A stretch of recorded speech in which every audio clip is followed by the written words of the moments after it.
Court ఆవరణలో చెట్టు కింద టైప్ మిషన్ పెట్టుకొని కూర్చొని జాబ్ వర్క్ చేసిన వ్యక్తి తెలుగు చిత్ర పరిశ్రమలోకి ప్రవేశించి దర్శకుడు అయ్యి తన ప్రతిభతో శతాధిక చిత్రాలకు దర్శకత్వం వహించడమే కాకుండా పరిశ్రమ బాగోగులు పర్యవేక్షించే ఓ అద్భుత శక్తిగా ఎదుగుతాడని ఎవరు ఊహించగలరు? ఆ వ్యక్తి దర్శకరత్న దాసరి నారాయణరావు. తొలి సినిమా తాతా మనవడుతోనే తిరుగులేని దర్శకుడు అనిపించుకున్నారు. తాతా మనవడు దాసరికి మాత్రమే తొలి సినిమా కాదు, ప్రతాప్ ఆర్ట్స్ ప్రొడక్షన్ పతాకంపై నిర్మాత కె రాఘవ నిర్మించిన తొలి సినిమా కూడా. అంతకుముందు పార్ట్నర్స్తో కలిసి క్రైమ్ సినిమాలు తీసిన రాఘవ ఫ్యామిలీ సెంటిమెంట్ కథాంశంతో సినిమా ప్రారంభించడం, దానికి ఒక కొత్త దర్శకుడిని ఎన్నుకోవడం అందరిని ఆశ్చర్యపరిచింది. అయినా దాసరి మీద నమ్మకంతో తాతా మనవడు చిత్రం ప్రారంభించారు రాఘవ. ప్రముఖ దర్శకుల దగ్గర పనిచేసిన అనుభవంతో దాసరి చక్కని ప్లానింగ్తో తాతా మనవడు చిత్రానికి రూపకల్పన చేశారు. కథ, పాత్రల గురించి సెట్లో చర్చ జరిగితే అనవసరంగా టైం వేస్ట్ అవుతుందని ముందుగానే ఆర్టిస్టులకు కథా సంభాషణలు పూర్తిగా వినిపించారు.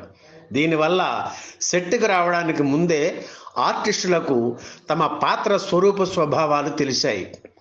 పరమాత్మారావు పాత్ర పోషించిన గుమ్మడి సన్నివేశం ప్రకారం కళ్ళు చుక్కయ్యగా మారువేషం వేయాల్సి వచ్చినప్పుడు, హీరోయిన్ రాణి పాత్రధారిణి విజయ నిర్మల నూకాలు పాత్రలో పరకాయ ప్రవేశం చేయాల్సి వచ్చిన వేష రచన దగ్గర నుంచి ఉచ్చారణ వరకు ప్రత్యేక శ్రద్ధ తీసుకోవడానికి ఇదెంతో దోహదపడింది.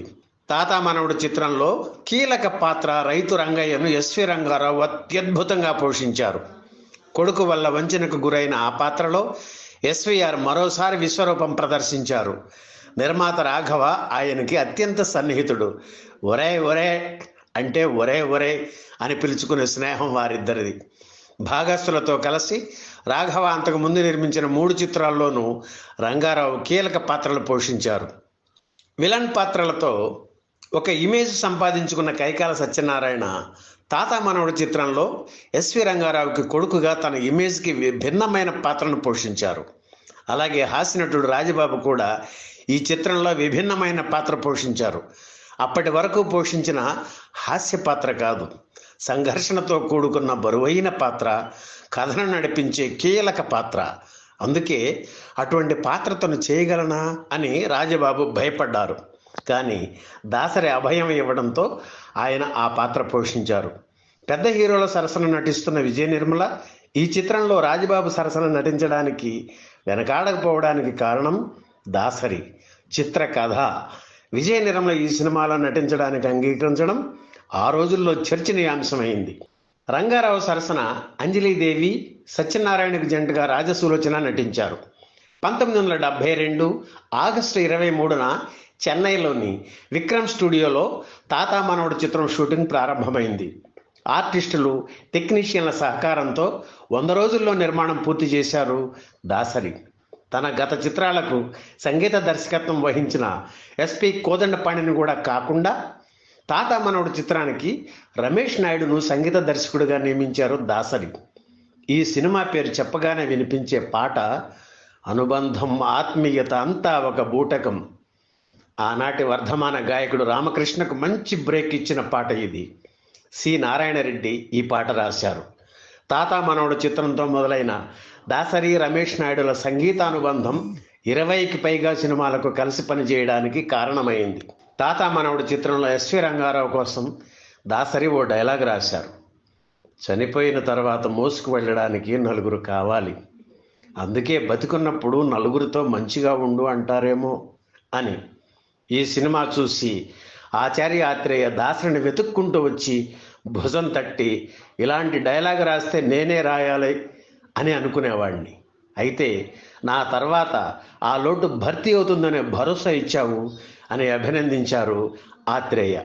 తాతా మనవడు చిత్రం 1973 మార్చి 23న విడుదలయ్యింది. అంతకు వారం రోజుల ముందు నటసామ్రాట్ అక్కినేని నాగేశ్వరరావు నటించిన బంగారు బాబు చిత్రం విడుదలయ్యింది. ఆ సినిమా పెద్ద హిట్. తాత మనవడు విడుదలైన వారం రోజులకు నటరత్న ఎన్టీఆర్ నటించిన దేశోద్ధారకుల చిత్రం రిలీజ్ అయింది. ఈ సినిమా కూడా పెద్ద హిట్. రెండు భారీ బడ్జెట్తో తీసిన రంగుల చిత్రాలు. తాత మనవడు చిత్రాన్ని బ్లాక్ అండ్ వైట్లో తీశారు. బడ్జెట్ కేవలం 5 లక్షల రూపాయలు మాత్రమే. ఇద్దరు అగ్ర హీరోలు నటించిన భారీ సినిమాలు వదిలేసి ఈ చిన్న సినిమాను ఎవరు చూస్తారు? అదేగాక ఆ సమయంలో ప్రత్యేక రాష్ట్ర ఉద్యమం తీవ్ర స్థాయిలో ఉంది.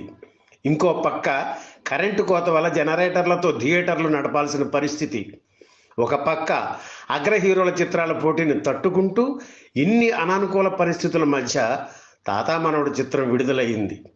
కేవలం కథాబలం వల్లే ఈ సినిమా అగ్ర హీరోల చిత్రాలకు ధీటుగా నిలిచి విజయం సాధించింది. మలినమవుతున్న మానవ సంబంధాలకు మహత్తర చిత్రరూపంగా తాత మనవడు అందరి ప్రశంసలు పొందింది. మారుతున్న నేటి యువతరానికి చక్కని ఔషధం అంటూ నాటి రాష్ట్రపతి వివి గిరి చిత్రం చూసి ప్రశంసించారు. 5 కేంద్రాల్లో 100 రోజులు పూర్తి చేసుకున్న తాత మనవడు ద్వితీయ ఉత్తమ చిత్రంగా వెండి నంది పొందింది. ఈ వీడియో మీకు నచ్చితే లైక్ చేయండి, షేర్ చేయండి, వెంటనే సబ్స్క్రైబ్ కూడా చేయండి.